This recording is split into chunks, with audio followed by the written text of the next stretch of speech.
우리가 오늘 생각하려는 다윗은 험난한 인생을 산 파란만장의 생애를 살았습니다. 이세의 8 아들 중에 말째로 태어난 그는 어렸을 적부터 들에 나가 아버지의 양떼를 치던 목동 출신이었습니다. 게다가 17세의 나이에 블레셋 장수 골리앗과 생사를 겨란 싸움을 싸워야 했고, 그 사울 왕에게 13년 동안 쫓기며 살았고, 왕이 되어서는 아들 압살롬의 난을 만나 변방 마하나임에까지 도망을 했어. 그리고 이스보셋을 왕으로 삼아 난을 일으킨 아히도벨로 인해서 7년 6개월이라고 하는 오랜 세월 동안을 헤브론에서 은둔자둔하면서 살았던 것입니다. 이렇게 그는 형용하기 힘든 고난의 삶을 살았던 것을 봅니다. 그럼에도 불구하고 그는 위기의 순간순간을 무사히 넘기고 이스라엘의 왕에 오를 수가 있었습니다. 문제는 그것이 결코 우연이 아니었다라는 데 문제가 있는 것입니다. 그렇다면 다윗이 온갖 만난을 헤치고 일어나서 이스라엘의 왕위에 오를 수 있었던 것은 무엇 때문이었습니까? 그것은 한마디로 사랑의 힘 때문이었습니다. 다윗은 우리가 대로 사랑의 사람이었습니다. 그가 사랑의 사람이었다는 말은 사랑할 줄 아는 사람이었다는 의미도 있지만 많은 사람으로부터 사랑을 받는 사람이기도 했다고 하는 사실인 것입니다. 그는 한때 사울왕의 총애를 받았었습니다. 게다가 요나단과 미갈과 온 이스라엘과 유다로부터 사랑을 받았습니다.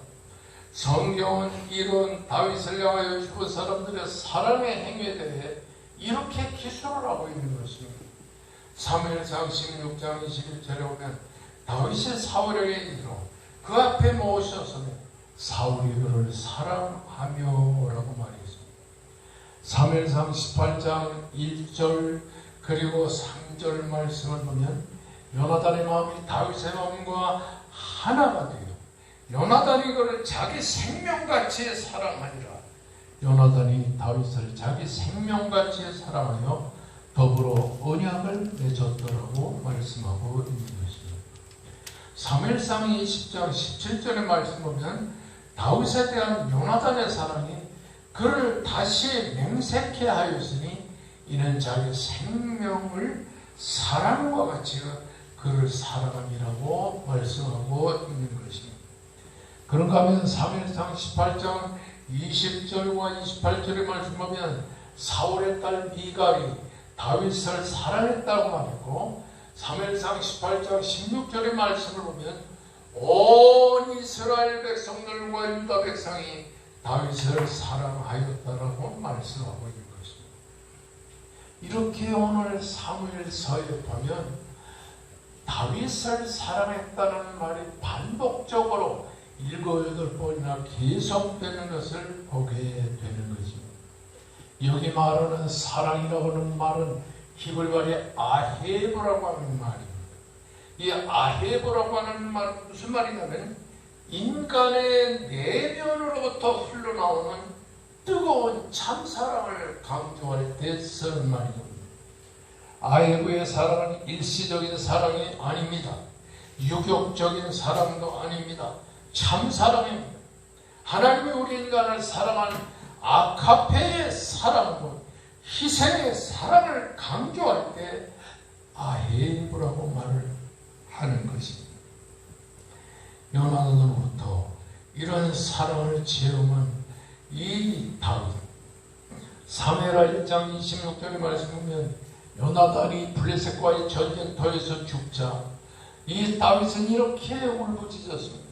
내 형 요나단이요, 내 형 요나단이요, 내가 그대를 애통하면 그대는 내게 심히 아름다움이라. 그대가 나를 사랑함이 기하여 여인의 사랑보다 더하였도다라고 눈물을 흘리며 크게 울부짖었던 것입니다. 요나단이 다윗을 사랑했다. 미갈이 다윗을 사랑했다. 이스라엘 백성들이 다윗을 사랑했다. 유다 민족이 다윗을 사랑했다는 이 사랑을 이자 말하는 아카페의 사랑을 아헤브의 사랑이라고 말했는데 참사랑.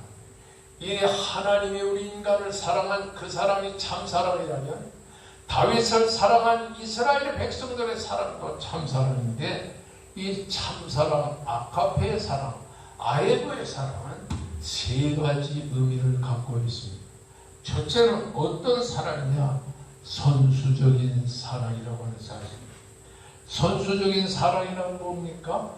내가 먼저 사랑하는 사랑을 말하는. 요한일서 4장 10절 말씀 보면 사랑은 여기 있으니 우리가 하나님을 사랑하는 것이 아니요 하나님을 우리를 사랑하사 우리 죄를 속하기 위하여 화목제물로 그 아들을 보내셨습니다.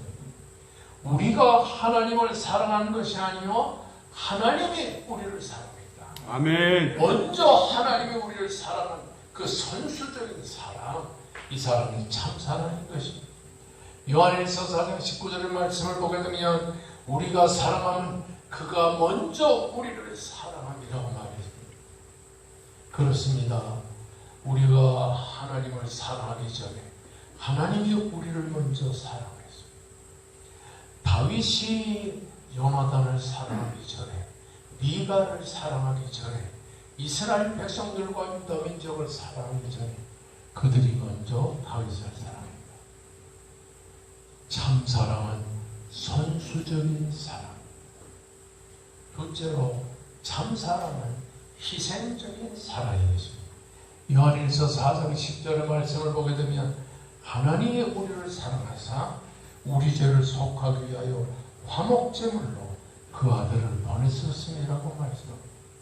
자신의 피를 흘려 자신의 몸을 찢기셔서 십자가에서 희생의 죽음을 주신 예수 그리스도의 그 죽으심은 하나님의 사랑의 징표라고 하는 사실인 것입니다. 아멘. 셋째로 참 사랑은 끝까지 사랑하는 사랑입니다. 아멘. 우리가 잘 아는 요한복음 13장 1절의 말씀 보게 되면 예수께서 세상을 떠나서 아버지께로 돌아가실 때가 가까이 이른 줄 아시고 세상에 있는 자기 사람을 사랑하시되 끝까지 사랑하셨더라고요. 아멘. 참사랑은 이렇게 따라하십니다. 선수적인 사랑, 선수적인 사랑, 희생적인 사랑, 희생적인 사랑, 끝까지 사랑하는 사랑. 끝까지 사랑하는 사랑. 끝까지 사랑하는 사랑이라는 말은 한마디로 말하면 영원한 사랑을 말하는 것입니다. 아멘. 이 사랑의 힘이 다윗을 위기의 순간순간마다에서 살려내고 건져냈습니다. 이 사랑의 힘이 위기의 순간순간 다윗을 죽음에서 건져내고 그리고 절망과 좌절에서 다시 일어서게 했습니다. 이 사랑의 힘이 다윗에게 마음속에 용기를 심어 주었다고 하는 사실인 것입니다. 아멘. 사랑은 이렇게 다윗을 살리는 힘이 있었듯이 오늘도 하나님이 우리 인간을 사랑하는 그 사랑이 우리를 죽음에서 일어나게 하고 나약한 현실에서 일어나 죽음의 위기에서 살리는 놀라운 축복이기 때문에 사랑은 위대하다 이렇게 말을 하는 것입니다.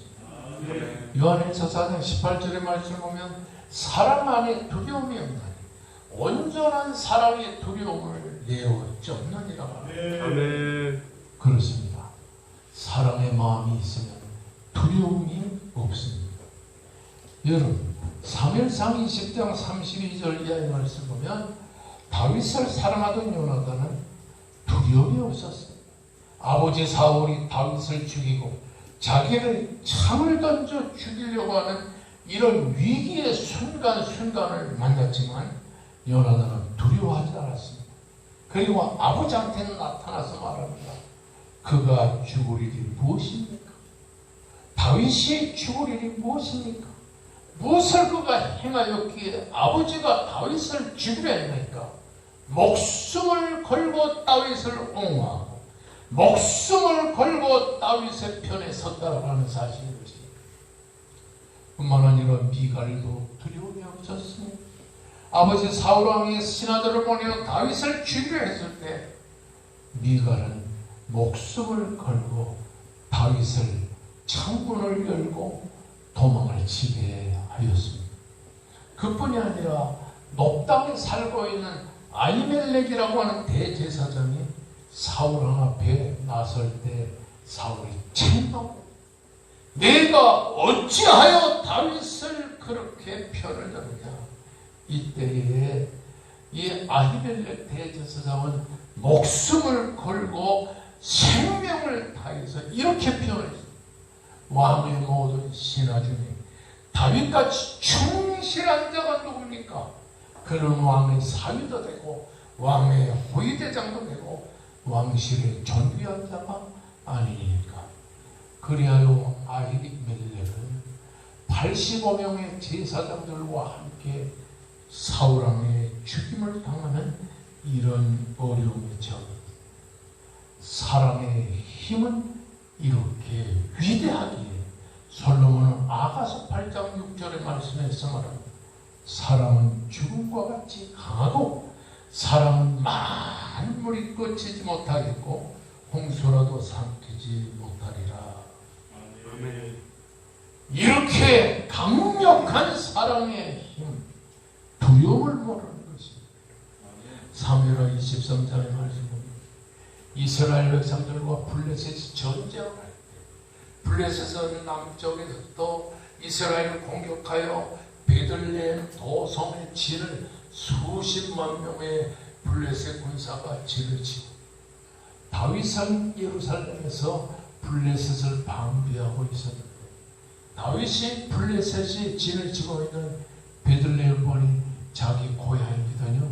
어린 시절에 낙지도 거기서 치고 양도 치고 그리고 친구들과 놀던 그 베들레헴에 보니까 우물가에 그 물을 깃는 사람들이 있어요. 그래서 다윗이 이렇게 탄식을 했습니다.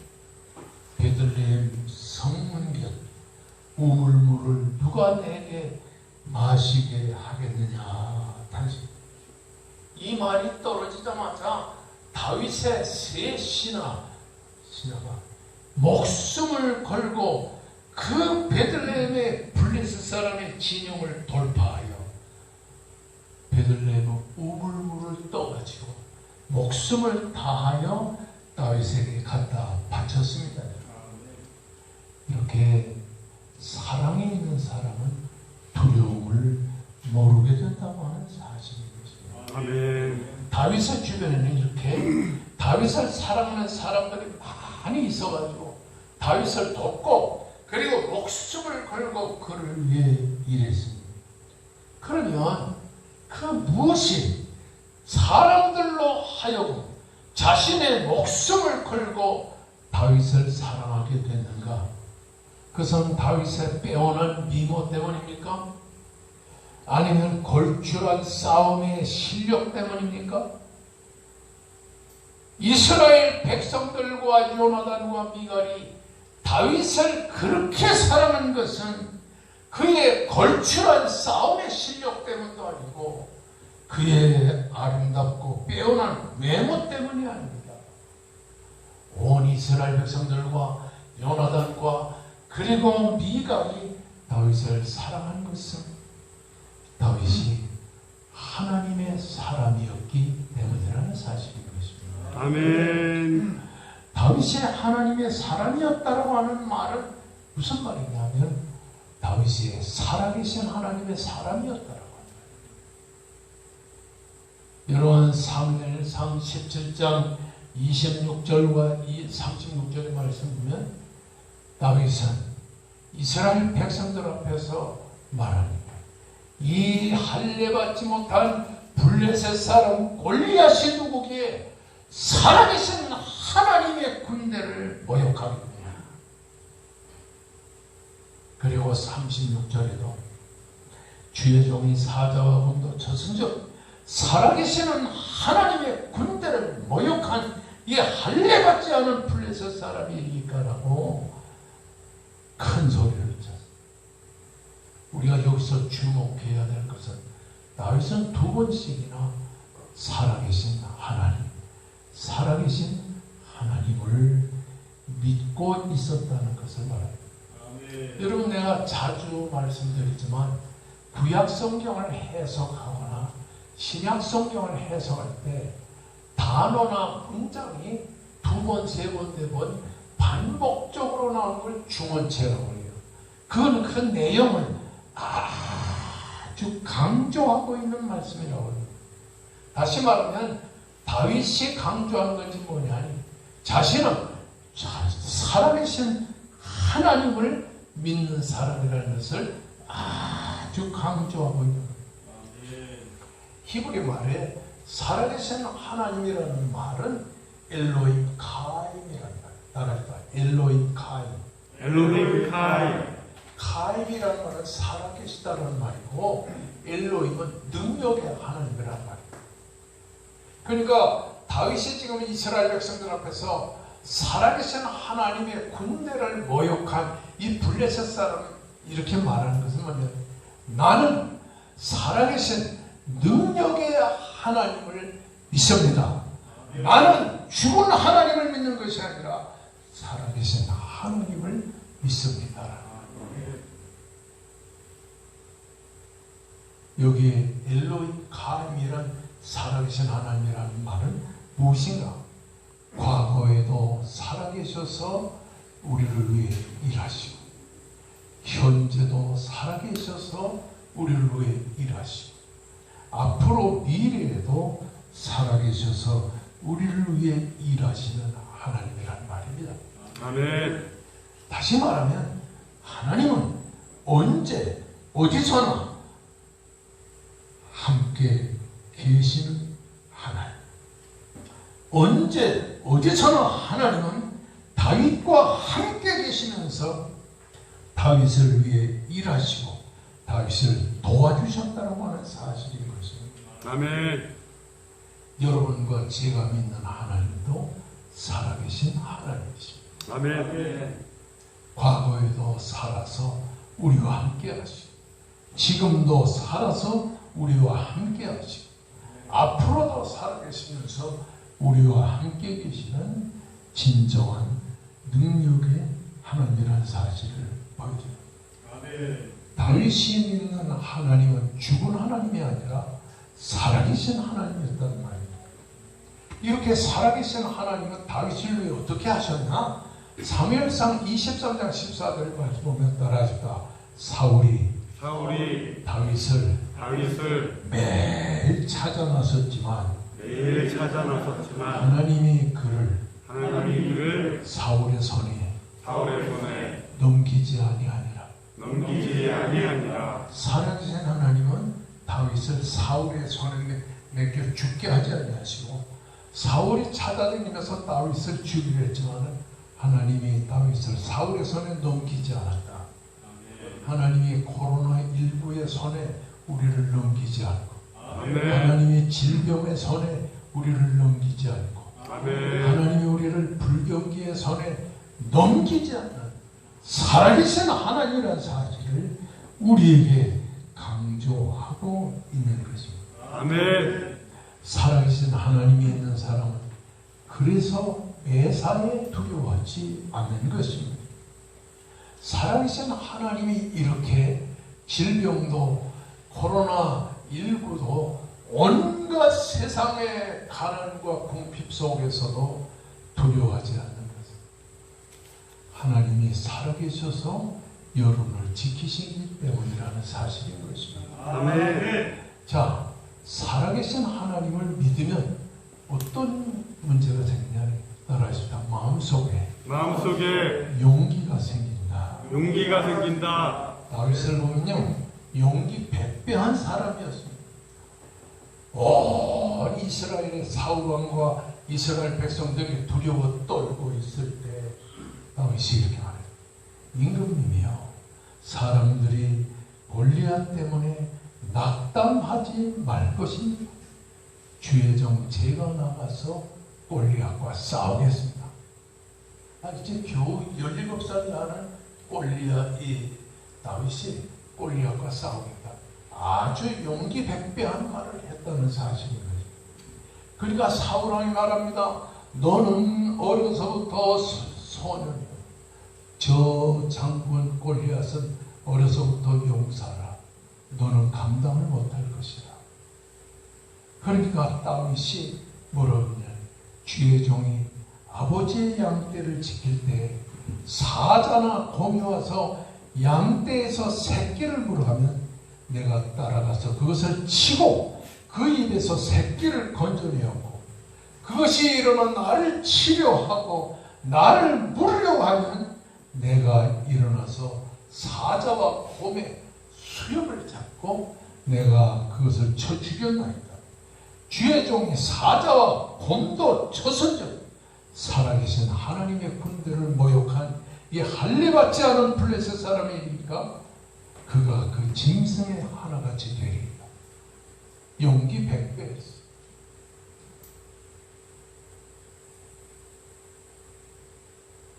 여러분, 북한의 핵무기를 두려워하지 마세요. 아멘. 아멘. 왜 이렇게 힘이 없습니까? 북한의 김정은의 정권을 두려워하지 마세요. 아멘. 할렐루야. 아멘. 할렐루야. 아멘. 다윗처럼 살아계신 하나님을 굳게 의지하시고 아멘. 코로나19를 두려워하지 마세요. 아멘. 하나님이 살아계셔서 여러분의 편에 서 계시리라고 믿습니다. 아멘. 그러니까 다윗이 골리앗을 향해서 뭐라고 했어요? 너는 칼과 단창과 창으로 내게 나오지만 나는 만군의 하나님 여호와 이스라엘 군대의 하나님의 이름으로 내가 내게 나간다. 오늘 여호와께서 너를 내 손에 넘기시니 내가 너를 쳐서 내 목을 베고 블레셋 군대의 시체를 오늘 공중의 새와 땅의 들짐승에 주어 온 땅으로 이스라엘의 하나님이 계신 것을 알게 하겠고 여호와는 구원하심이 칼과 창에 있지 아니함을 만천하야 하리라. 따라합시다. 여호와의 구원하심이 칼과 창에 있지 않다.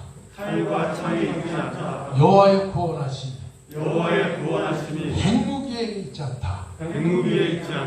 있습니까? 아멘. 그러면서 다윗이 뭐라고 그러세요? 전쟁은 여호와께 속한 것인지 그가 너를 우리 손에 넘기시리라. 전쟁은 누구에게 속했어요? 여호와께 속했어요. 자, 지금으로부터 3000여 년 전 다윗 시대에 이스라엘 나라는 무기가 장군들만 칼과 창을 들고 있었고 이스라엘의 군사는 몽둥이 또는 돌, 발배. 그래서 무기가 없었기 때문에 이스라엘 사람들은 돌 던지는 훈련을 해가지고 700명의 돌 던지는 군사가 있었어요. 근데 블레셋은 어떤가?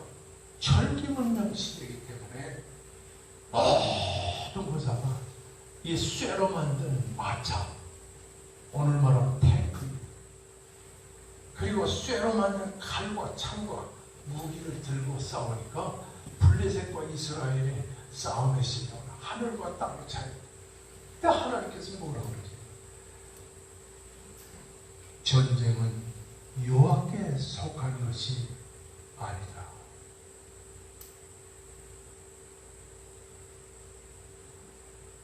따라하시다. 너는 칼과 창과 단창으로 내게 나오지만 나는 만군의 여호와 이스라엘의 군대의 하나님의 이름으로 내게 나간다. 얼마나 용기가 있습니까? 사울왕도 벌벌 떨면서 불 속에 숨어있고 온 이스라엘 백성들은 토굴 속에 숨기도 하고 도망치기도 하는데 17살짜리가 나와서 막 그냥 소리쳐다. 나는 살아계신 만군의 하나님의 이름으로 이 전쟁에 나간다.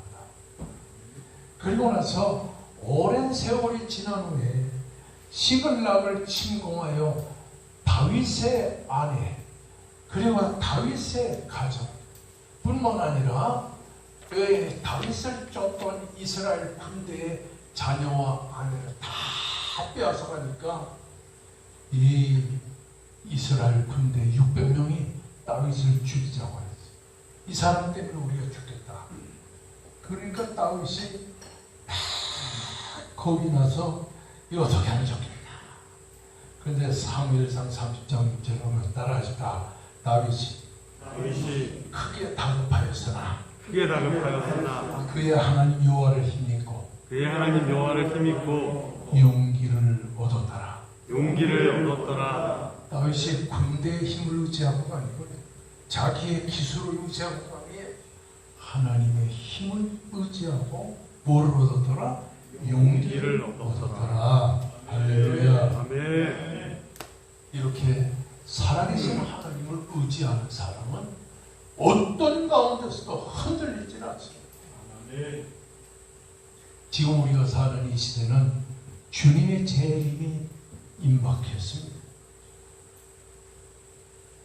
옛날 제가 중고등학교 때부터 기도 골방에 들어가서 기도하다가 아버지가 어떻게 눈물을 흘려 기도하는 그 뒷모습도 보고 나도 들어가 기도하면서 무슨 생각을 했냐니 혹시나 내가 생존했을 때에 예수님이 공중에 재림의 나팔을 불고 이 세상에 오실 수도 있겠구나. 그때부터 좀 그렇게 생각했어요. 제가 나이가 여러분들보다 지금 많지만 그러나 중요해요. 아무리 많아도 예수님이 재림할 때 죽지 않고 살아서 주님의 재림을 보면 그처럼 중요한 일이 어디 있어요. 아멘. 이제 우리는 죽는다 이런 생각하면 안 돼요. 주님이 오신다. 아멘. 재림의 나팔을 불고 오신다. 아멘. 오시는 주님을 만나자. 아멘. 이런 용기를 품고 세상을 살기를 주님의 이름으로 축원합니다. 아멘. 뿐만 아니라 다윗에게는 하나의 흔들리지 않은 절칙이 있었습니다. 그래서 뭐냐면 어떤 상황 가운데서도 하나님이 기름을 부은 하나님의 종은 절대로 손을 대지 않는다. 아멘. 사울왕은 3,000명의 군사를 거느리고 다윗을 잡아 죽이려고 이 우리나라 지금 경기도 많은 땅에서 그냥 3,000명의 군사를 거느리고 다윗을 쫓아서 다녔어요.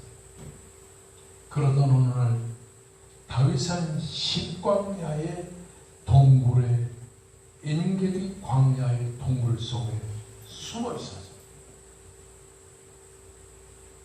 그 동굴 깊은 속에 600명의 군사가 숨어 있는데 사울왕이 그때 용변을 보기 위해서 그 굴 속에 들어가 휘장을 치고 용변을 하는데 다윗의 장군이 말합니다.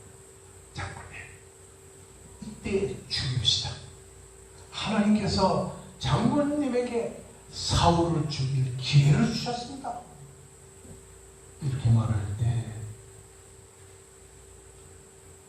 다윗이 막았습니다. 여호와의 기름 부음을 받은 여호와 하나님의 종을 절대로 죽여서는 안 됩니다. 그런 이후에 십광야 하델라 산에서 사울왕이 다윗을 쫓다가 밤에 피곤해서 군사들 속에서 잠을 자고 있는데 다윗이 칼과 물병을 훔쳐가지고서 또 신하가 임금님 지난번에도 죽이지 못했는데 오늘 다시 죽여버립시다. 그렇게 말할 때 여호와의 기름 부음을 받은 하나님의 종은 절대로 죽일 수 없다. 그래서 군사들을 다 막고 사울왕을 2번씩이나 죽일 수 있는 환경 속에서도 그를 살려주었다라고 하는 사실인 것입니다.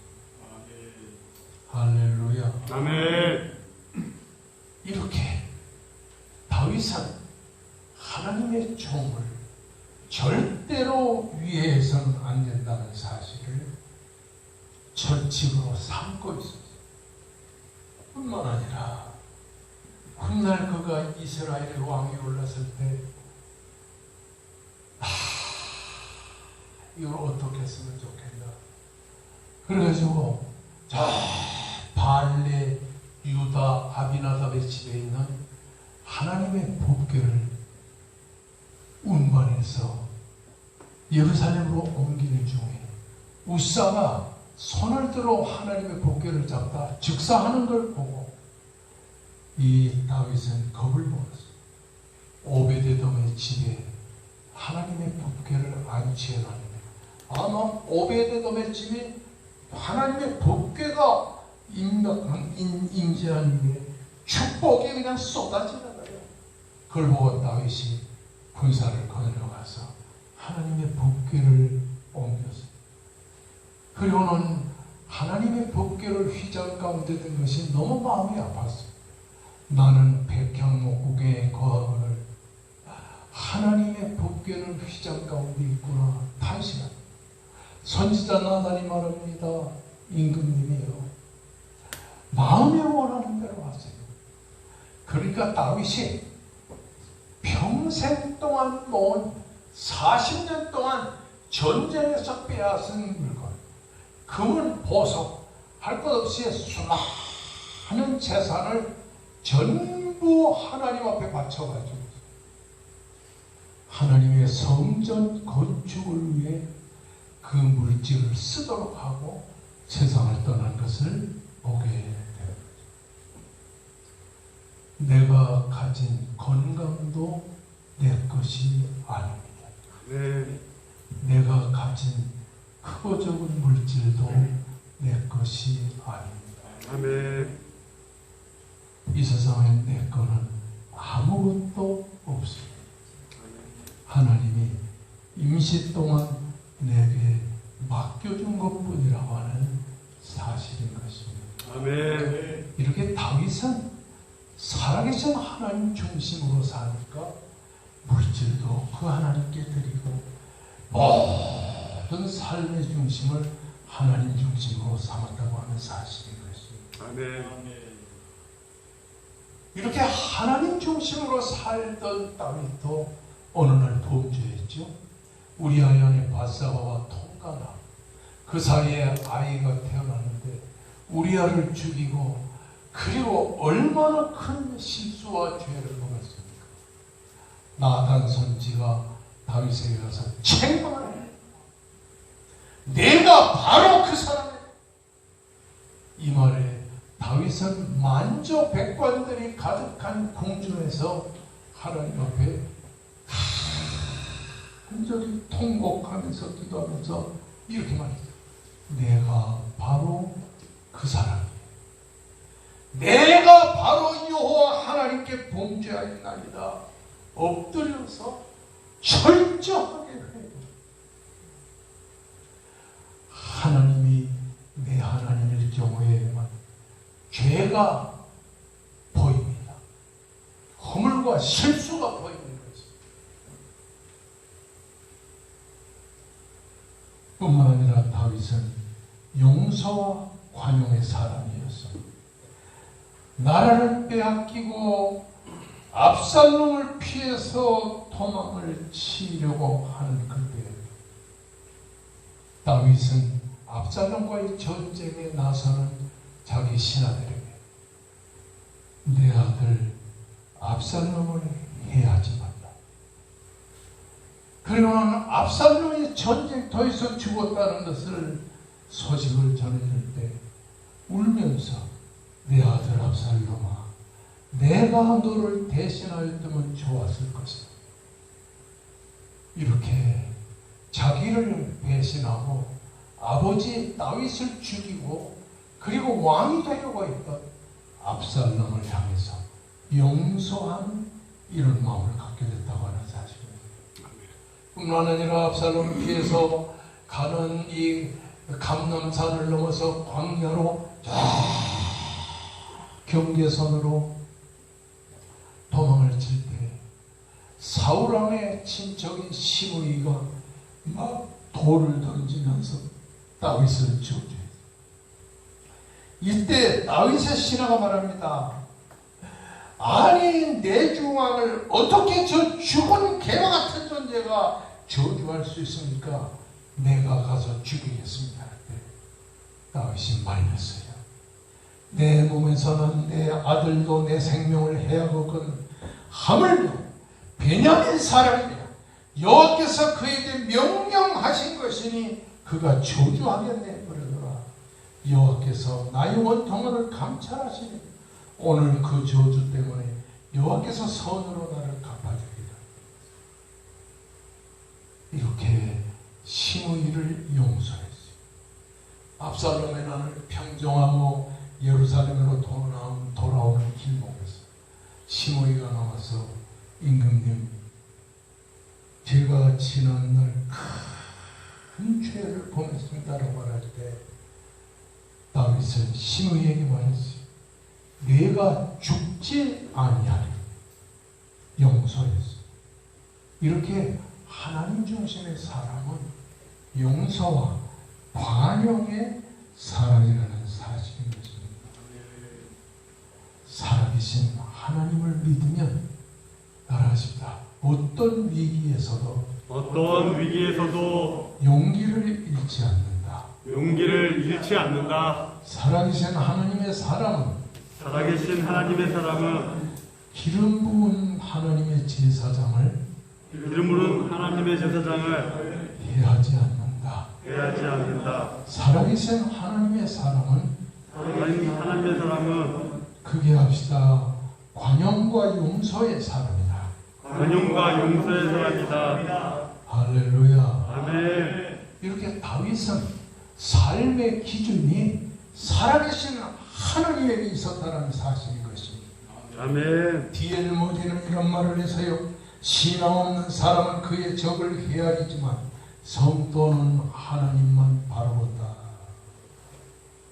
할렐루야. 아멘. 제가 분명하게 여러분에게 말씀드렸지만 코로나19도 우리를 해치 못하고 물러갈 것입니다. 아멘.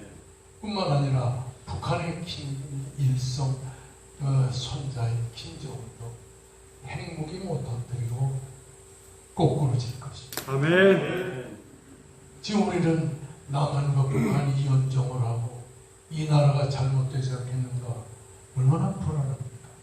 걱정하지 마세요. 하나님이 그렇게 하지는 않을 것이라고 하는 사실입니다. 아멘. 다윗의 삶의 기준은 하나님이었습니다. 하나님 중심으로 생각하고 하나님 중심으로 말하고 하나님 중심으로 행동했다라고 하는 사실인 것입니다. 하나님 중심의 사람은 그래서 말씀과 기도로 세상을 살게 되는 겁니다. 아멘. 사무엘상에서부터 시작하여 사무엘하까지 보면 다윗이 하나님께 기도하는 내용이 쫙 기록이 되어 나옵니다. 여러분 불안하고 두렵고 어려움에 처해 있어도 걱정하지 마세요. 우리에게는 살아계신 하나님이 계시는 것입니다. 아멘. 성경은 다윗은 예수 그리스도의 표상이라고 말합니다. 그래서 다윗을 통해서 우리는 예수 그리스도의 삶을 보게 되는 것입니다. 다윗이 살아계신 하나님 중심이었듯이 예수 그리스도도 하나님 중심이었습니다. 그래서 예수님은 언제나 하나님 중심으로 생각하고 말하고 행동을 했습니다. 마태복음 26장 36절 말씀을 보게 되면 겟세마네 동산에서 하나님께 기도할 때 하나님 중심의 예수님 이렇게 기도했습니다. 내 원대로 마옵시고 아버지의 원대로 하옵소서. 아멘. 예수님은 하나님 아버지 중심으로 세상을 살았다고 하는 사실인 것입니다. 아멘. 살아계신 하나님을 믿고 하나님의 뜻대로 사는 다윗을 하나님은 버려두지 않았습니다.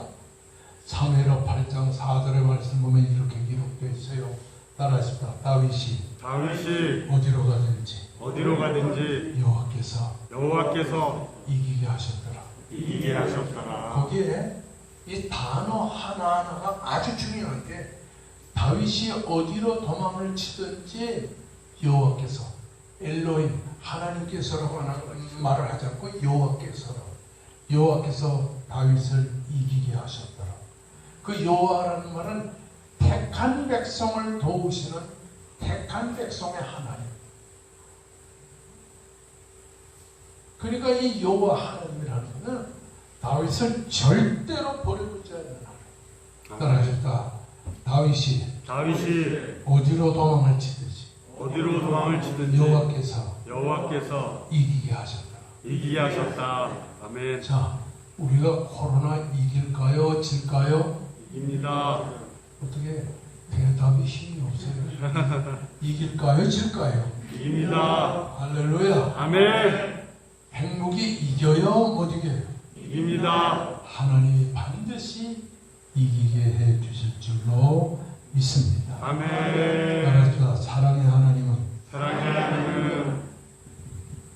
우리와 언제나 함께 하신다. 우리나라 언제나 함께 하십니다.